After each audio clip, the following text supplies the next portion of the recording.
Other than IBS, I gotta tell you folks that literally PCOS is probably one of the most misdiagnosed conditions I have seen in practice. And it's one of the reasons why that I wanted to be able to talk about it in this episode of SFT TV, episode 8. I'm so freaking excited about it. And if you guys are too, then I just gotta ask you one question. Are you ready? If so, let's do this.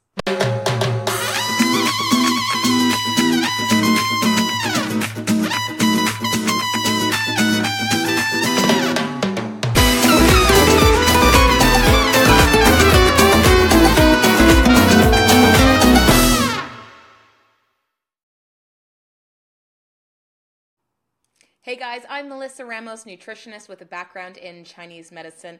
I'm also the boss mama of sexy food therapy, helping people feel sexy from the inside out by balancing their hormones and their digestion. Okay, so I know that you guys probably like, what's going on? I can't hear you. What's happening? Blah, blah, blah. Totally get it. Facebook had some glitches, so I'm trying. It's not loading up at the scheduled time. So hopefully, if you click to be notified, you manage to find this, episode regardless. So anyways, and it's a full moon. Like, I mean, double whammy, right? Okay, so I'm really excited about this show because PCOS is a condition that is super near and dear to my heart. A little background on me is that I was diagnosed with PCOS probably in my late 20s when I went to a doctor and they said, wow, you've got so many cysts on your ovaries, it looks like just grapes, and we just can't even count how many you got. So, I remember hearing that and just feeling absolutely destroyed. And he was like, oh, you've got PCOS, but, like it happens. I'm thinking to myself, wow. This is not normal. Common maybe, but not normal. And unfortunately, women, you probably can relate. Anybody out there who ever feels like ever devalued when they go, or is it invalidated? Invalidated, not devalued. Invalidated from their medical doctor. I sure have. And I'm not going to say that, medical doctors are terrible and et cetera, because I love to actually have a cohesive strategy with them. So hello to Beth and Melissa. There's a bunch of you guys who are tuning in, Angela, Maria, Melissa, so a bunch of ballers too, which is really, really great. And Linda from Fort Myers, Florida. So if you guys could even let me know where you're from, that would be awesome. We've got a really jam-packed segment today that I am thrilled about because we are going to be going through the following topics. So what is PCOS? And literally the varying forms of PCOS because it is so darn misunderstood. Truthfully, everyone seems to think it's like one type, and I think that that's where people sort of fall off the radar with medical doctors, and that's really challenging. Hey, Leslie, and hey, Sarah, and Maud. My goodness, I'm seeing a lot of familiar faces, which is awesome. And Gretchen from Dallas, Texas. Oh yes, and for your daughter, this is going to be great, actually. Also, common deficiencies that PCOS sufferers actually have, and it's a really important thing to understand because when we're in a society where it's just so much processed food and crap and all these foods that, not only are void of all these nutrients, but can rob us of those nutrients, because you have to realize every single time that you eat inflammatory foods like gluten and dairy and sugar and soy and, processed foods and fast foods, what they're doing is they're actually creating an imbalance in the gut, which we're also going to speak about. And when that happens, you aren't what you eat, but you also are what you assimilate. And that's really important to understand. In addition, we're also going to be chatting about the startling new research about PCOS and what you need to know about, and also foods to ditch and which to fall in love with, because people always say to me, do I got to give up everything? Do I? And I always say to them, no, you just got to learn a different way of eating. And it's not going to be, that radically different possibly from what you're doing now. It might be some small tweaks. It might be completely different. But either way, one of my jams, one of my jams, and I say my jams, meaning my passions, is to create amazing food recipes and stuff for people to fall in love with. That's what Sexy Lady Balls, part of that hormone membership program, is about. And I'm also going to speak about some key supplements to add in. So let's dive right in, folks. And I'm just going to say hello. Hey, Wendy. I love an SFT TV. Sweet. Hello, Brooke in Virginia from Pennsylvania. And Nikki from Vegas in the house. Awesome. Okay, so what is PCOS? PCOS isn't pretty cute ovaries, sister. It is Polycystic Ovarian Syndrome. And poly, obviously, meaning many. Now, it is actually different than just ovarian cysts in that there can be a very complex hormonal profile. And what we often see, at least especially what I see on hormone panels that I also offer to people in practice, is that we start to see in some women very high levels of testosterone. In other women, it can be a hormone called DHEA, which is a hormone that's a male hormone, but it's secreted, so male and, androgen, hormone that is secreted from your adrenal glands.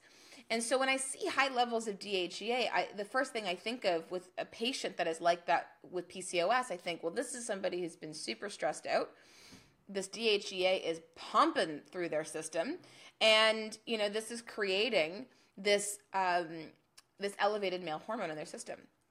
Now, we see women who are overweight, are curvier women, are curvier ladies, and, they struggle with insulin resistance. And essentially what that just means is that, you eat something, say, for example, if you're eating food, like, let's just say rice, for example, because it's just the first thing that came to my head. But you eat rice, and your body secretes insulin. And insulin is your fat storage hormone. So what it does is it tells the body to store fat. And the problem is, and it's not necessarily a bad thing, it's just when you have insulin resistance, the body doesn't know when to stop telling the body to store fat. It's resistant. So you essentially want, with these PCOS patients who are larger, the curvier babes, that you want to make sure that they're more insulin responsive. So that's a very different profile. And, we definitely see so many different correlations that begin to emerge with PCOS. And one of the things that I actually see quite often, especially with PCOS patients, is the connection with thyroid issues. So if you are somebody who is a curvier babe and you've got polycystic ovarian syndrome, I would highly suggest to get a full thyroid panel. And I'm actually going to write this down in terms of what, and sorry, the computer is going to shake right now, so this is probably going to annoy some of y'all, but ask for a thyroid panel that has the following. And I'm going to write this down because I know I'm going to get this question. Because often when you go to the medical doctor, what they do is they generally just test for your TSH. Now, that's your thyroid stimulating hormone. And in women who are the curvier babes who've got PCOS, they tend to also have high levels of TSH because there actually is an insulin issue, an insulin resistant issue, both with women who've got thyroid issues and Hashimoto's and PCOS. So we start to see this massive connection happen with the thyroid gland as well. Okay, I'm writing this down for you guys. Okay, so thyroid panel, I put that down in our little chat really quickly. So that's definitely one part of it. Now, other women I've seen who have polycystic ovarian syndrome fall in the maybe more the minority. And when I say minority, a larger segment of the population who has the classic case of PCOS. So curvier babes, insulin resistance. The other women that I'm talking about can be actually quite thin or average body weight. And at least according to standard, I will say. And those women, you will sometimes I've seen them have high levels of DHEA. They have their cortisol levels are all out of whack, and cortisol is your stress hormone. And that's definitely something that we see across the board with all hormonal conditions, ladies, because every single time I have women saying to me, I don't got a hormonal issue. My hormones aren't imbalanced. And I go, well, are you stressed? I mean, how many of you guys would actually consider yourselves chronically stressed? And not like, hey, shit, it was a really bad day kind of stressed, but like stressed, like that you're stressed on a daily, like chronic stress. Someone asks you, how you doing? I'm fine. I'm good. Yep. Fine. Yep. Good. Like your voice almost sounds like you're chopping wood kind of thing. That's a very liver profile in Chinese medicine, actually. So if you actually can relate to that, you have to be careful, because what happens is your sex hormones can end up depleting, your stress hormones can end up depleting your sex hormones, namely progesterone. And when that happens, we don't have progesterone used as an anchor, and we start to see higher levels of estrogen. Now you have 3 different kinds of estrogen, but it's really important because women tend to lump estrogen into one thing. But the thing is we've got 3 estrogens, and some of them are actually protective. In menopause, we start to see women who've got lower levels of estrogen, and that can be dangerous because estrogen's there also to protect your heart. And by the way, for those of you guys who have shared this live stream, I've really appreciated it, by the way. I probably might have called out your name, but I have seen a couple of people saying that they shared it. Thank you so much. This is a big issue, so if you can share it, awesome. Would really appreciate it. Yes, quite stressed, says Chris. Stacy says, hi, could high DHEA and high testosterone be a contributing factor to depression and PCOS? Yeah, absolutely, because the reality is that high levels of DHEA is secreted from your adrenal glands. And we'll see higher levels of depression and anxiety that becomes created when we start to see high levels of cortisol, high levels of stress hormones just pumping out constantly. So that's a really, really, really big thing to understand. So absolutely.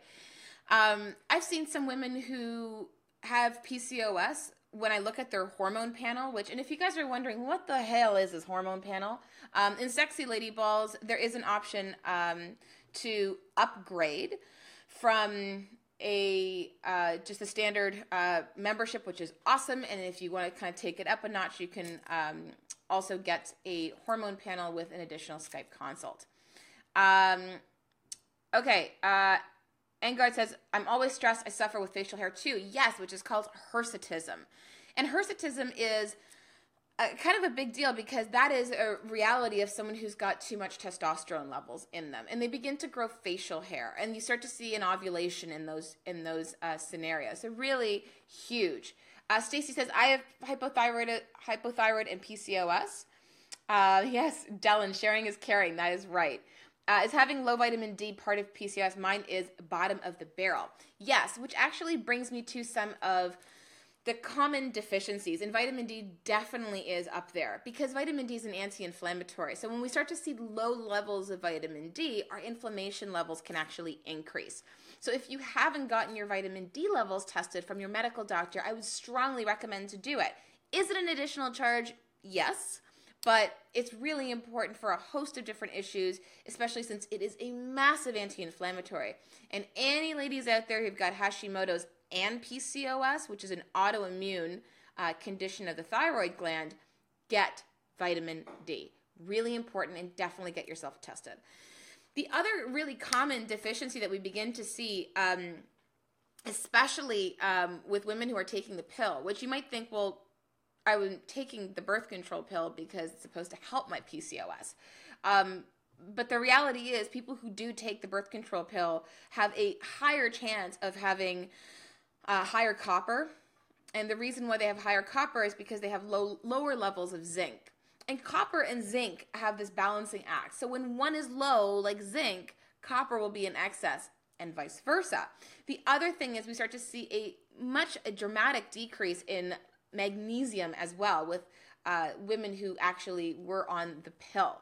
And this is actually quite freaking important because mineral deficiencies, essentially, they block essential fatty acids that actually end up impairing the function of B vitamins. And that's not a good thing. We want that anti-inflammatory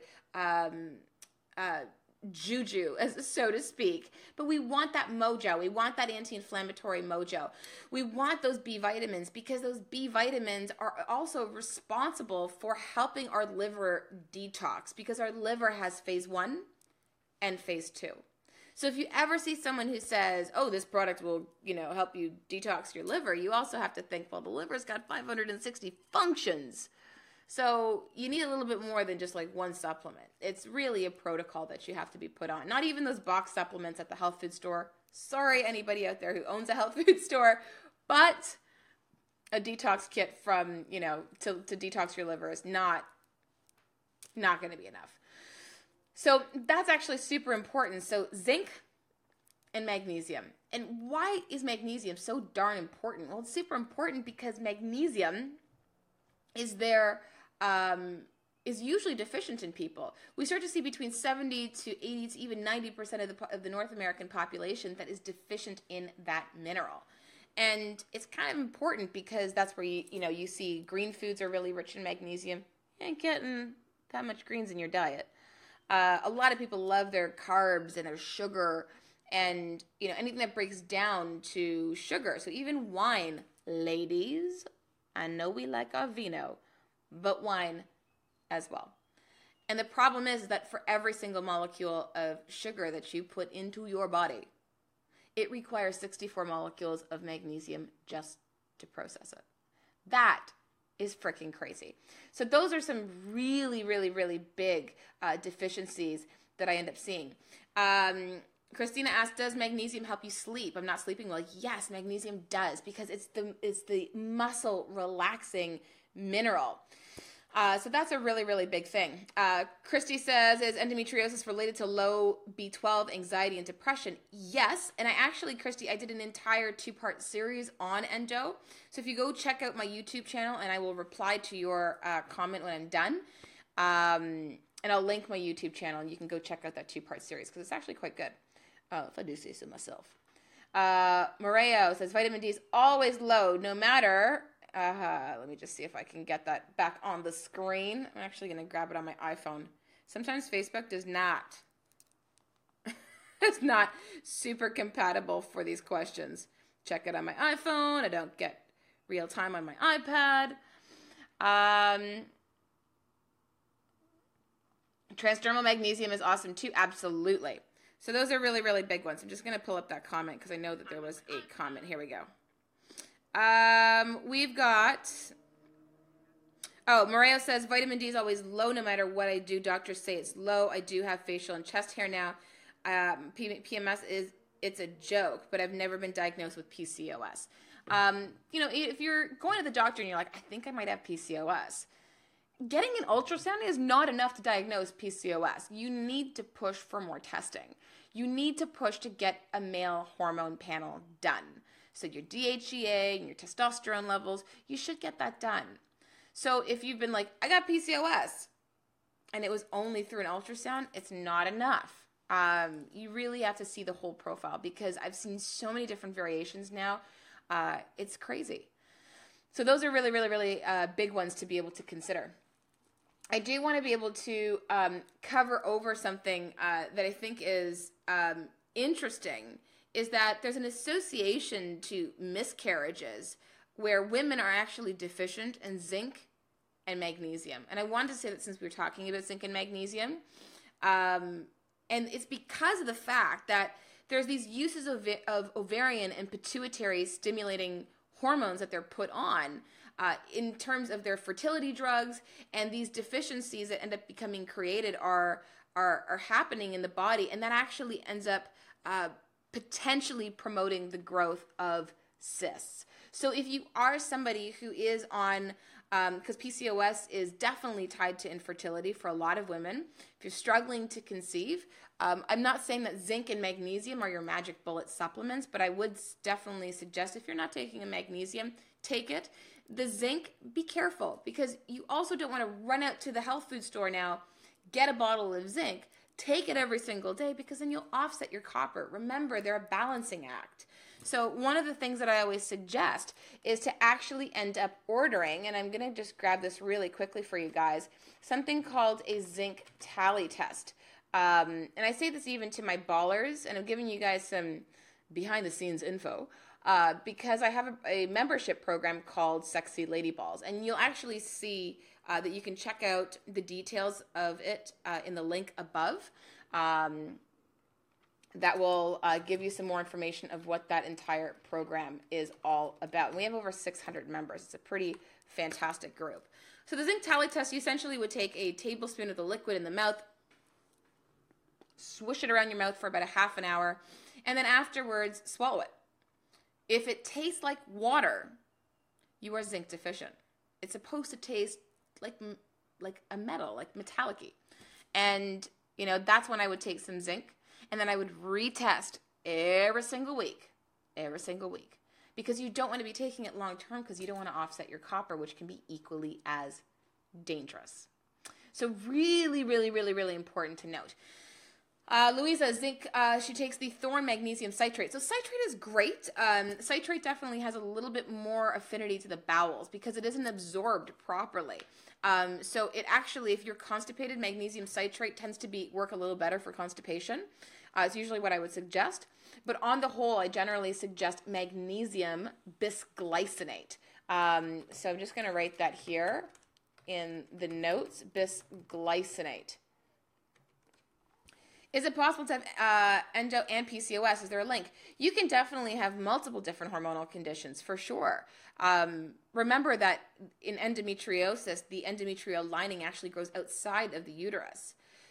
So yes, it is possible, because you can have endo on your intestines, you can have fibroids, and you can have polycystic ovarian syndrome. I've definitely seen overlap, 1000%.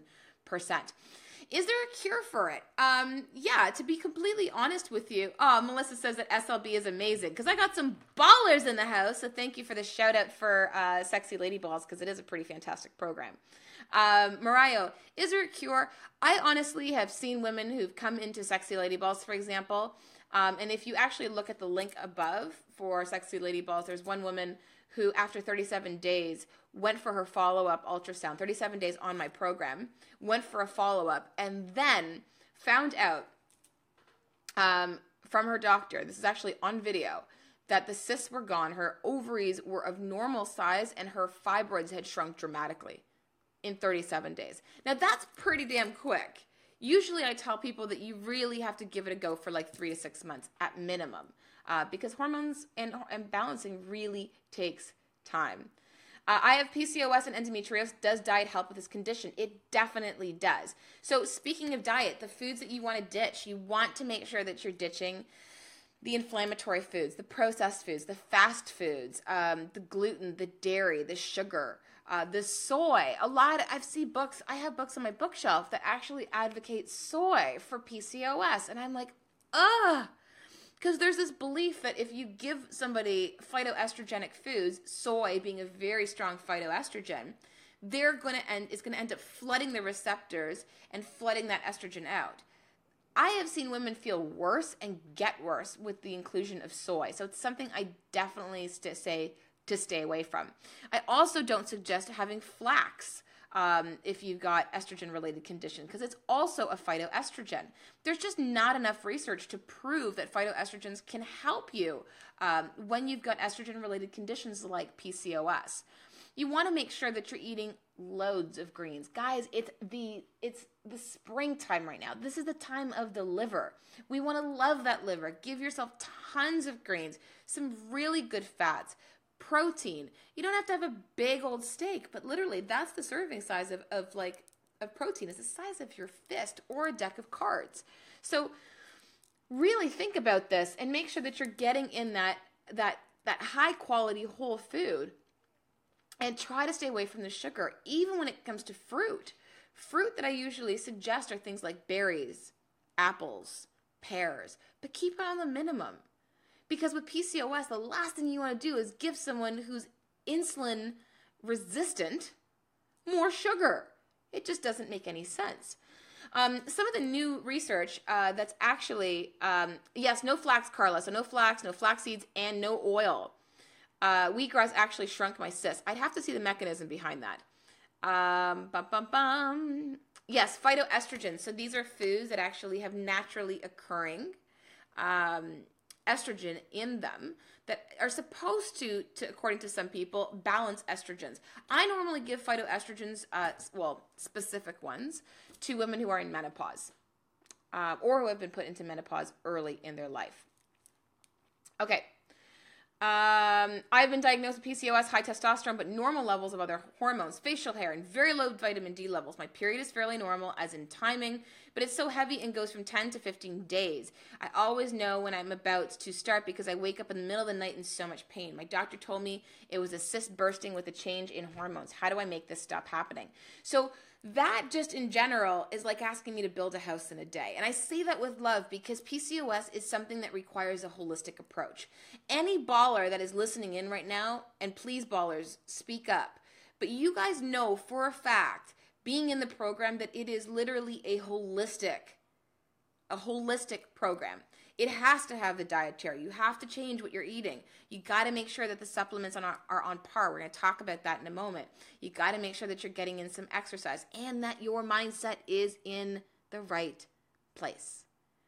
Because those people who I see who are falling off the bandwagon consistently, those people who are in a very victim, disempowered state, are always complaining, or always feeling like everything is happening to them, will never heal if they don't fix the mindset, which is going to lead to stress, which will lead to stress eating, and then snowballs right out. So really, really, really big thing. Angela Maria says mindset is number one. Yes, definitely. And yes, there will be a replay afterwards if you have to duck out, Christina, so no worries.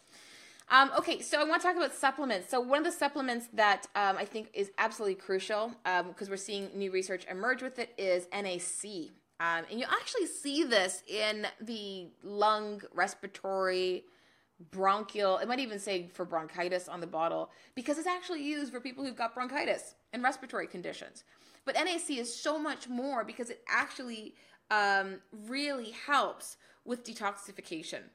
And that's quite a big thing, because women with PCOS should really undergo a bit of a detox, trying to get their hormones back into balance. But NAC is actually able to improve glutathione levels in the body, and that actually helps with efficient detoxification. So the dose for that, NAC, so N as in Nancy, A as in apple, C as in cat, is up to 1,800 milligrams in divided doses away from food throughout the day. So whenever you can fit that in, if you're like, hey, I'm going to do that first thing when I wake up, or I'm going to do that in between meals, sweet, take it. But more than 1,800 milligrams of NAC has actually can give you some loose poops, and that ain't ever fun.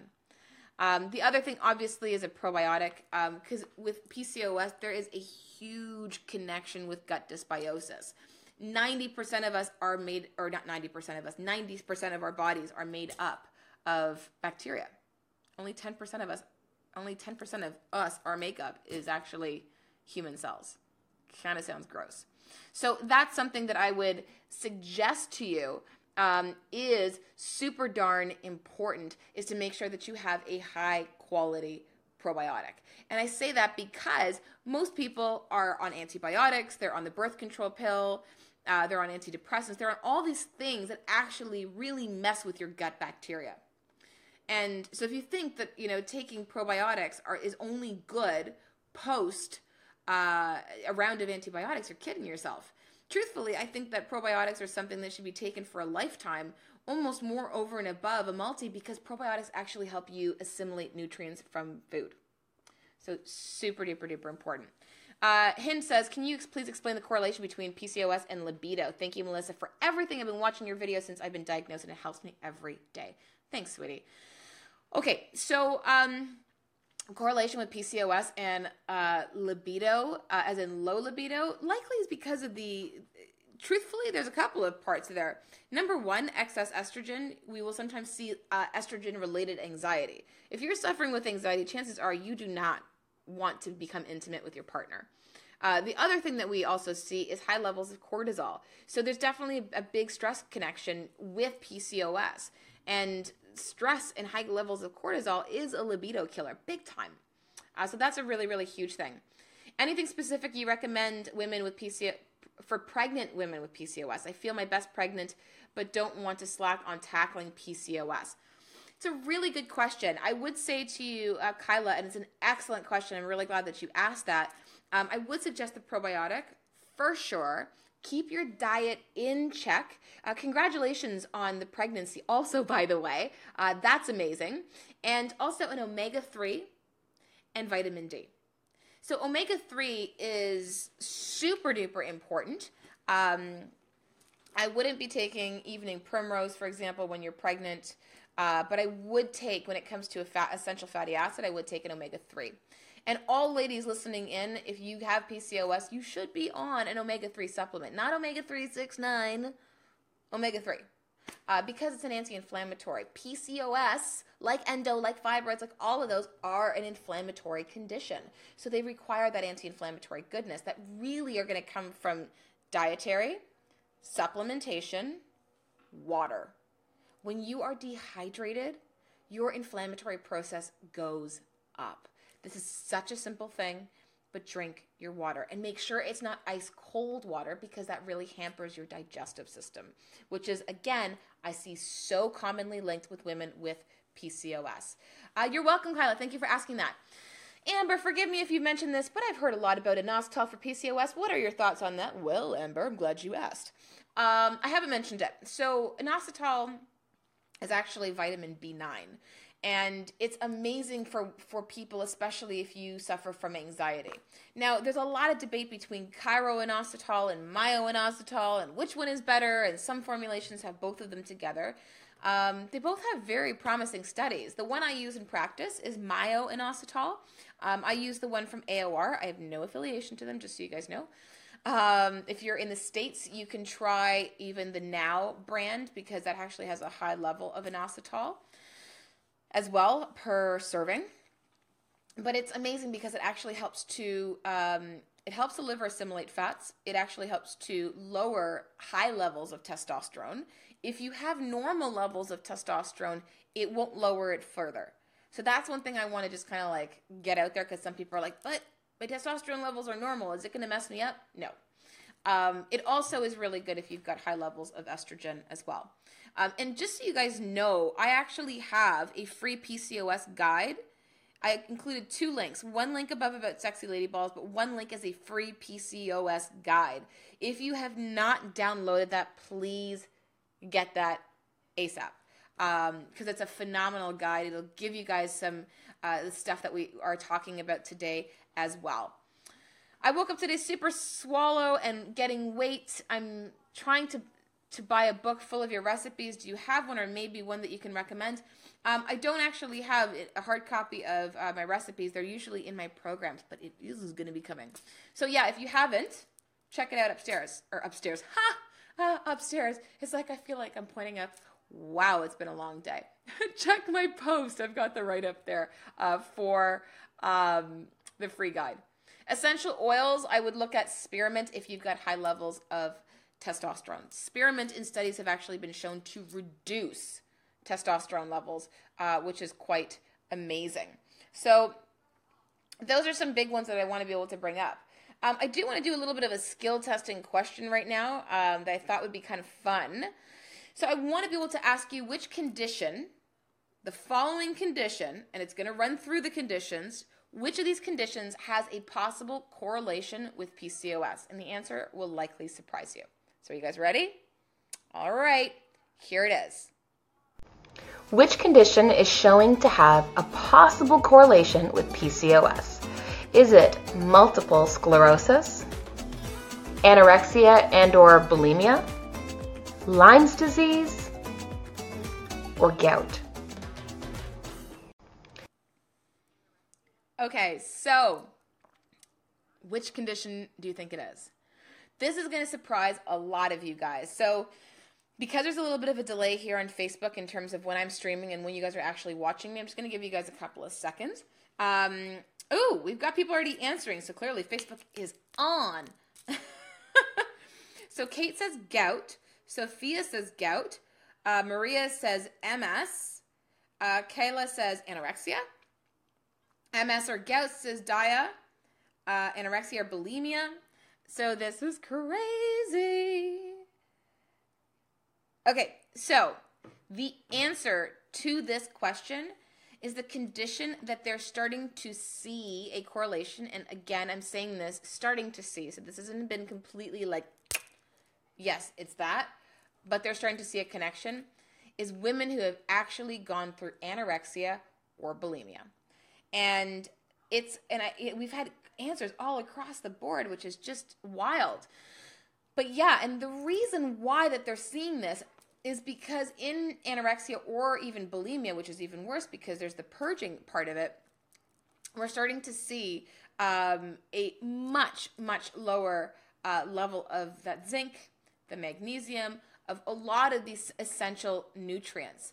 And the body can't thrive. So we start to see a big connection between the two of them, which is quite crazy. And it's interesting because now when I'm starting to see women in practice, because in Sexy Lady Balls, like, you know, you come in, you have a base protocol, the program is phenomenal, the support is like top notch. And there's several little options that I give you to be able to upgrade if you want. And when I start to see women in consult, they say to me, oftentimes I'll be like, you know, have you ever gone through anorexia or bulimia? And, you know, asking that question, it starts to emerge more and more that, yes, I've gone through it. So I find that that's quite startling. And I thought that I would bring that up. Nutrient deficiency and overall depletion makes sense. For sure, Maud. Absolutely.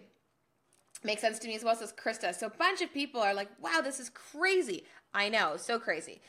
Another thing I need you guys to please get checked out. And that is, do you have the MTHF with it, which is the MTHF gene mutation? So essentially what the MTHF is, it's an enzyme. Okay? It's that simple.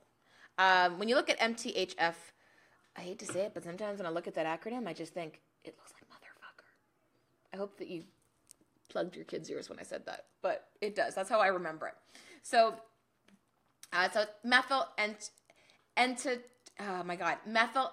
that tetrahydrofolate. I can never frickin' say it. And I say it like 5 times fast. I still can't say it.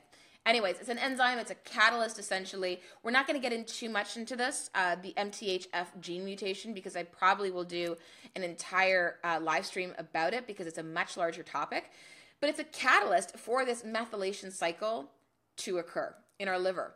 And when that doesn't happen, the problem is that we're unable to remethylate something called homeocysteine. And you don't want high levels of homeocysteine in your body, because if you do, that you get predisposed to a lot of issues, especially heart conditions. But too much homeocysteine levels also can be correlated with incidences of PCOS. So MTHFR gene mutation, and you might be like, how do we get tested? One of the ways that I suggest people to get tested is go to 23andMe. I will actually post that down. MTHFR gene testing. I would do 23andme.com. So yeah, I would look at that for sure. Heidi's laughing. It's true though. Doesn't it look like someone is saying, motherfucker? Gene mutation? Am I the only person who noticed that? It must. It can't be just me. Yes, I have it. Can't figure out what to do with the results. None of my meds even know what it is and what to do about it. So there's definitely things that we can do about it. And Chris, I have your email already half drafted. So I don't want to get too much into it, but it is really important that you get that tested. and to understand it. Because, and again, we're going to do an entire live stream about that because it's a big topic, but high levels of homocysteine can lead to PCOS. And that's really something that has to be watched out. So you can't just go buy B vitamins at Costco. Because if you do buy B vitamins at Costco, they're not in their active form.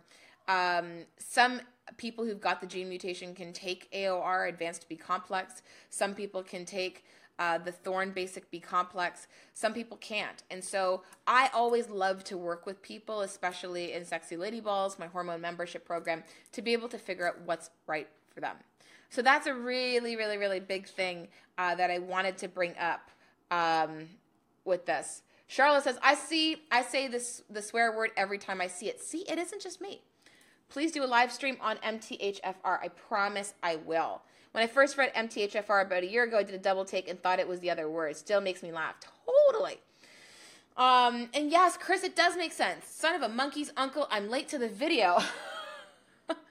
You know what, Jessica? It's probably my fault too, because realistically, Facebook, there was a delay with it and it was all glitchy. And I love the son of a monkey's uncle. I'm still going to be using that, by the way. I have a hard time with methylated B complex. It tends to make me really wired and jittery. Wonder if that's normal. I would actually look at another brand. Maybe you just got to test some brands because it could be even an excipient in there that could be doing that. So those are some of the big things that I wanted to be able to point out to you guys. I just want to make sure that I have covered everything. But so far, by the looks of it, I feel like I got. Talked about foods. We talked about research. We talked about common deficiencies that PCOS suffers, what it is, and which foods to fall in love with. So we have covered this like a champ. And I'm trying to keep these live streams under an hour, around like the 30, 40-minute mark. We're at 42 minutes, and I want to make sure. Can PCOS cause hypothyroid? No, but there's a connection between the two. Big time. Big time. So, Alana, you'll love this. I love that you guys are tagging. That's the thing, guys. If just so you guys know, this video replay will still be on my fan page. So if you know someone who's got PCOS, tag them. Share this video. Even if the live stream has ended, the replay will still be here for your friend to watch afterwards. So it's super important because this has to get out. What about adrenals? The adrenals and high testosterone. We already covered that. So definitely check out the replay because we talked all about adrenals, DHEA, and the whole role of it with PCOS. No, you are a blessing, Dia. Thank you so much. And guys, I really, really, really appreciate all your love, all your support. Ballers who are on the line, do me just one favor right now. If you guys can please just give me one word that you can use to describe what Sexy Lady Balls is like. One word.